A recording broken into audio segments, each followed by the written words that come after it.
You don't have every single seller's phone number in your phone. And we're dealing with technology. And so even there's things that come through as potential spam because it's not in your phone. It doesn't recognize it. So it's giving you a potential spam. Doesn't mean you should ignore it and send it to voicemail. That's an opportunity that potentially could be knocking at your door and you're shutting it down. You're swatting it away. Welcome to the Leading Lane podcast for real estate pros by real estate pros with your hosts, Ashley Frederick and Stephen Birch. If you're looking for an honest, authentic, and raw perspective, you've found it. Welcome, everyone, back to the Leading Lane podcast. Thanks for joining us.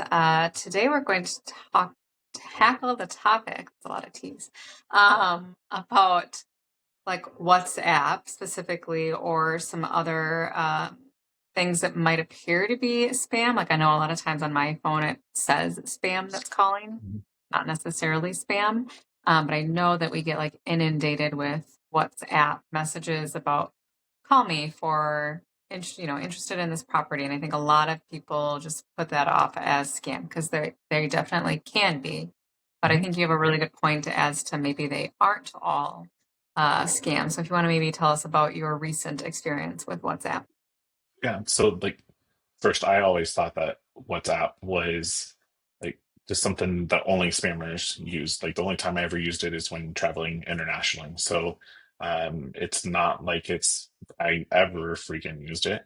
And so I've always heard people with lead generation saying, WhatsApp is coming through and there's all this spam and all these inquiries and they're not real. Let it be through Google or let it be through your CRM online. It doesn't matter where they're coming from, but and don't let me get you wrong, or don't get me wrong. The fact that there are spams out there, there are people that are trying to fish you and pull you in and be gullible, but that does not mean every single person or every single inquiry that says WhatsApp is automatic spam. And so what happened for me recently is that leads were coming in, and obviously read through the inquiry, and this one was worded just a little bit differently, and I responded back like I normally would, like, what, tell me what you're looking for. And then they go on and respond back, which typically the spam will do anyway.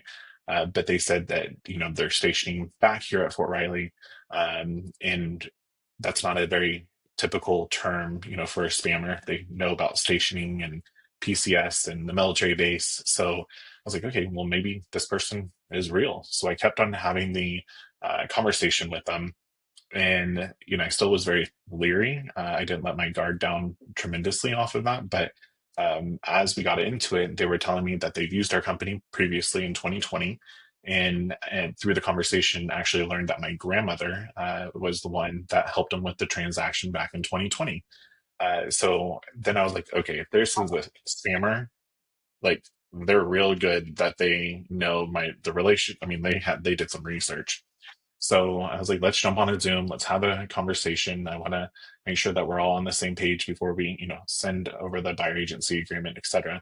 We got on Zoom like 20 minutes later. We had a 30-minute conversation about my expectations, their expectations. And literally within a matter of 24 hours after that, we went under contract on a brand new construction.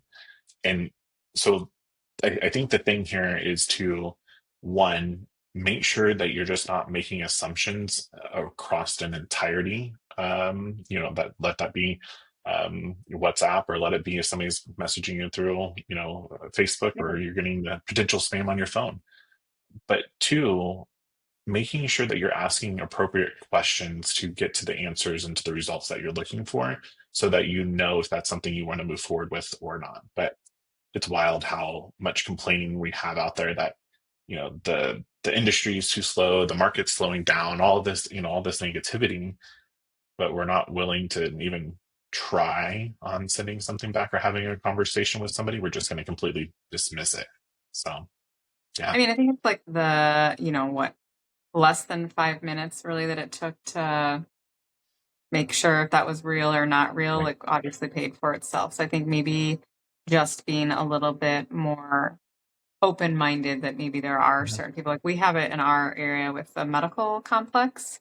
So a lot Hmm. of people are coming from overseas that are using that, and they use it to talk to their family as well. So I've seen it in some of our rentals that they use it as well in the first couple times. I mean, I thought it was spam too, but then they are asking like the legitimate questions and know what, area you're in and questions that a spammer wouldn't ask. I think just being Hmm. able to engage back with someone in the same sense, if you feel like it's spam like right away, or you can tell it's a, roto back or whatnot, just hang up the phone.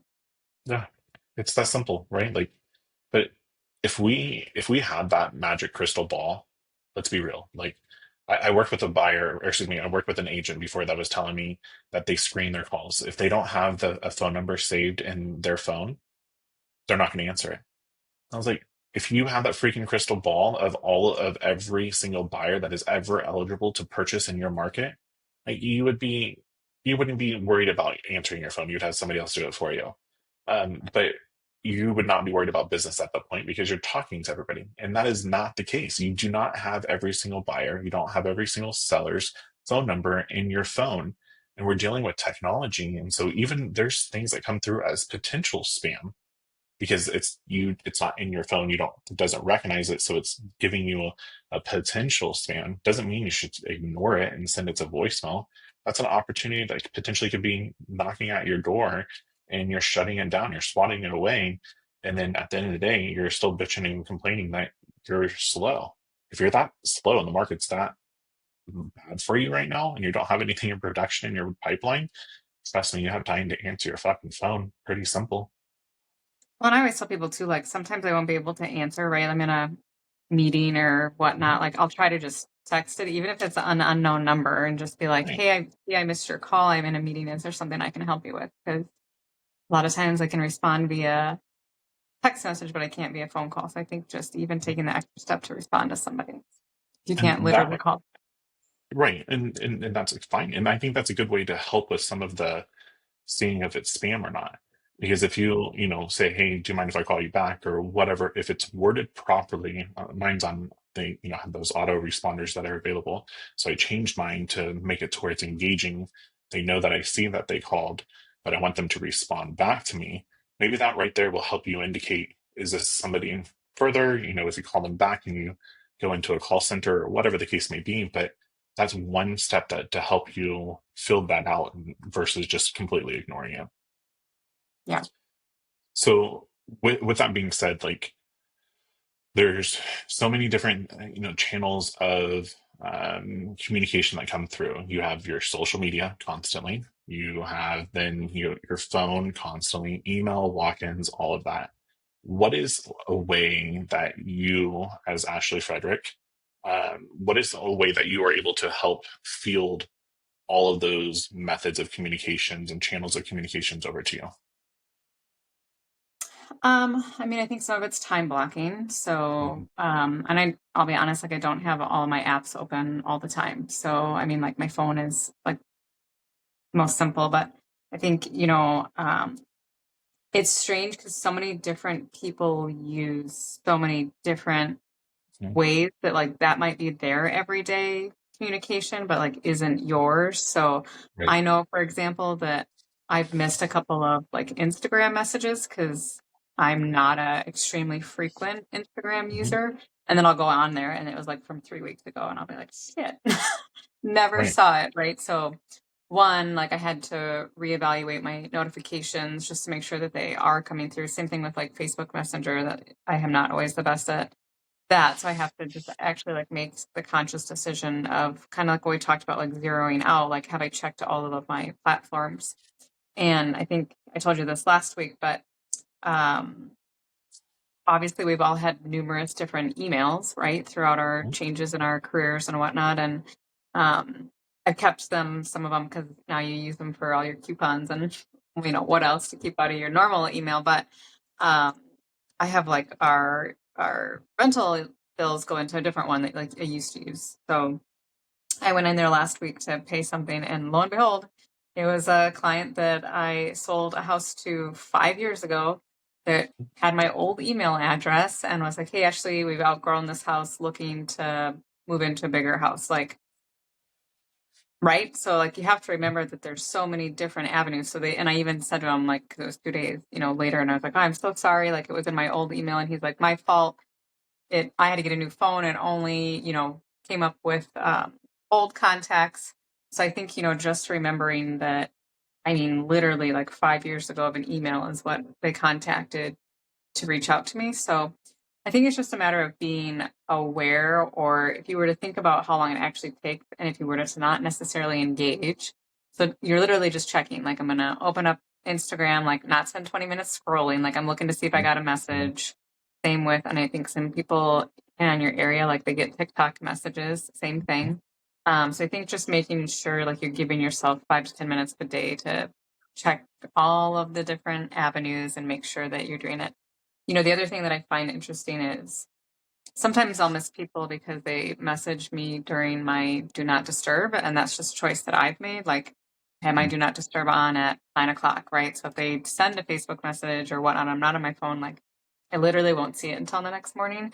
I would hope that most people would understand, the after 9 o'clock. But I think that's the other thing too, is just, knowing that morning might bring more of the notifications. But I think, I try to think about it too. Like, I'm weird about contacting people on the weekends. Mhm. It's easier for me to contact them on the weekend because that's when I've caught up. So that's where I kind of go back to sometimes of like scheduling the messages. Is like, I might have thought about getting a hold of my esthetician on Saturday, but I'm going to schedule it to send another time. So I think just trying to remember like boundaries for reaching out to people too. Yeah.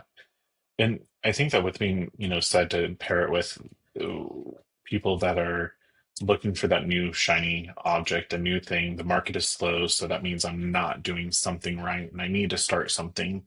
And I think instead of starting something new and the new shiny, like if you think that, oh, I'm going to start on TikTok or I'm going to start on, Instagram, whatever the case may be, like you better be prepared for what it actually entails to continue that. Because if you start the marketing on that channel and you're not there to capture the leads that are coming through from your marketing efforts, you're literally having wasted effort. There's no reason to be able to do it. So I think instead of starting something new, it's really what should you stop doing, and slowing yourself down of I shouldn't start something new, but how can I improve what I currently have? And that improvement very well may be I need to start checking my messages on Facebook or Instagram. And it's that simple, right? I will tell you, like I send friend requests to different people that we are part of a company, and as they come to the company, they're new, and I send these mittens is back there. She distracted me. I feel like she's gonna write on your whiteboard. But as people come into our company, I send Facebook invites because I want to connect with them. There's people that have never even that have been a part of the company for Been there? 2 3 years that they never even accepted it. And so therefore there's our opportunities right there for marketing, that you are so focused that you have to have all of this wonderful social media marketing, but you can't even accept a friend request that potentially could lead into a referral network, and building your business in that aspect. So it's not a matter of what you can start, it's a matter of what you should stop and enhance. Mm-hmm. Well, and I Love think, it. if you do get those friend requests, like, it's an opportunity, maybe if you don't know them, or I always like to make sure we have mutual friends, right? And then Mhm. I know it's typically not some type of fan, but like send them a message and be like, thanks for the friend request. And then I don't know, I mean, I always like to know like what made someone specifically reach out, right? Mhm. Are they looking for a referral? What are they looking for? Mhm. And wild that right there, especially in real estate and sales, is all about the relationship and having conversations. And that's an easy conversation that does not require a face to face. It's behind, your screen, super freaking easy. And who knows what that opportunity, now that you opened it, what that now opportunity is going to lead to. Well, So, and I think that goes back to like Neva, and I'm probably guilty of it, but depending on who it is, like for happy birthdays, right? mhm, Like most people will just comment on your page, but there is an opportunity there to Facebook message someone instead, because it is a little bit more personal. And who's to say they don't respond with some question they've been meaning to ask? Because I still go back to like people are watching what you're doing, even though they're not saying anything, especially when you end up seeing someone somewhere and they ask you about something that was posted or, so I think you have to remember that people just have to be in the right context or the right frame of mind to ask you a specific question. That's my number one way to teach how to utilize and start into your CRM is that first it is wishing people on Facebook happy birthday via Messenger because everybody else, and I just noticed here, and I don't know if it's a new thing, but this smile at your birthday or these generic messages, people are using these now new generic messages, and everybody's saying the same thing. It's not meaningful. It's not impactful. Um, so send a direct message. What I do is ask if they're doing anything amazingly fun for the day to celebrate their birthday. And 9 times out of 10, I will get a full response back, and now I can start a conversation with them.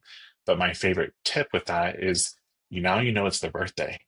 You're already friends with them. You're on social media.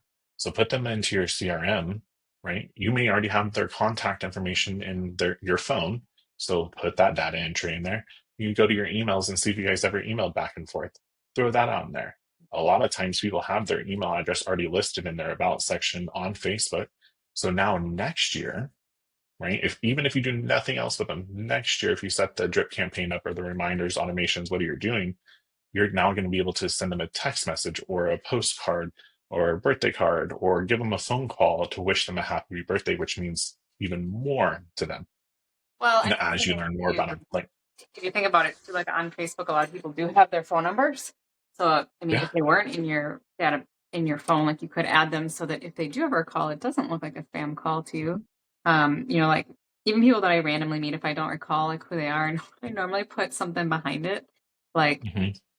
Peach Street Seller or something, like that. And so sure enough, like 2 days ago, I had a Janet Z, and I was like, I'm like one that I called, and yeah, I mean, they were relocating like unexpectedly, right? And so I think it's just a matter of trying to answer those calls. And if you have those numbers, like making sure that your database is up to date. It's simple. Be open for opportunities. The end. Mic drop. Done. I'm going Thanks to for listening. challenge, Have a I'm going great to day. challenge someone that Oh, listens okay. to this is to like, I don't know, for 3 days, like try to answer every phone call that comes in and see what happens.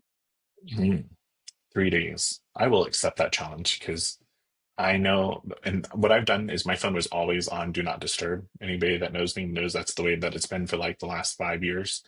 Now I have taken that off, and so I will accept the challenge as well and make sure that I answer every single call as long as I'm not in a meeting. Perfect. So thanks for listening to the Leading Lane podcast. Tune in for the next one, guys.